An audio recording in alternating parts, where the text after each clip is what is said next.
Hi everyone, I am Dr. Mittal Mehta from Ashwi ENT Clinic, Sargasan Gandhinagar. Winter સિઝનમાં થતી common issues like allergic issues વિશે આજે હું તમને થોડું ગાઈડન્સ આપવા જઈ રહી છું.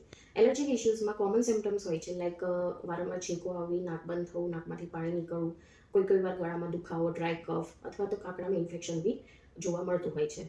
એલર્જીક ઇશ્યુઝ માટે યુઝ્યુઅલી આપણે મેડિસિન્સ અને નાક માટેનો સ્પ્રે યુઝ કરતા હોઈએ છીએ, પણ એ બધા ટેમ્પરરી ટ્રીટમેન્ટ છે.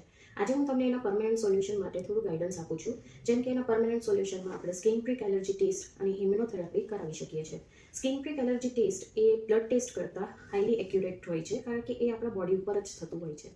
અને સ્કિન પ્રિક એલર્જી ટેસ્ટના જે રિઝલ્ટ હોય એના ઉપરથી આપણે ઇમ્યુનોથેરાપી એટલે કે વેક્સિનેશન થેરાપી આપણે ચાલુ કરતા હોઈએ છીએ પેશન્ટ્સને, જે યુઝ્યુઅલી 6 થી 8 મહિના લેવામાં આવતી હોય છે. એ વેક્સિનેશન થેરાપી લાઈક પોલિયોના ટીપા જેમ અઠવાડિયામાં 2 થી 3 વાર એના ડ્રોપ્સ હોય છે, એ આપણે જીભ નીચે રાખવાના હોય છે. અને એના જે ડોઝ હોય એ 6 થી 8 મહિના રહેતો હોય છે. એ કરવાથી મોટાભાગના પેશન્ટ્સને લાઈફ ટાઈમ એલર્જીક ઇશ્યુઝમાંથી રાહત મળતી હોય છે. તો આઈ સજેસ્ટ કે એવરી એલર્જીક પેશન્ટ્સને આ સ્કિન પ્રિક એલર્જી ટેસ્ટ અને ઇમ્યુનોથેરાપી માટે જવું વધારે સારું રહે છે.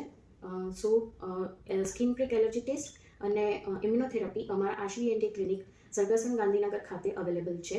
તો જો તમે એલર્જી ઇશ્યુઝથી સફર થતા હોય તો એના પરમેનન્ટ સોલ્યુશન માટે આજે જ કોન્ટેક્ટ કરો આશવી એન્ટી ક્લિનિક સરગાસણ ગાંધીનગર.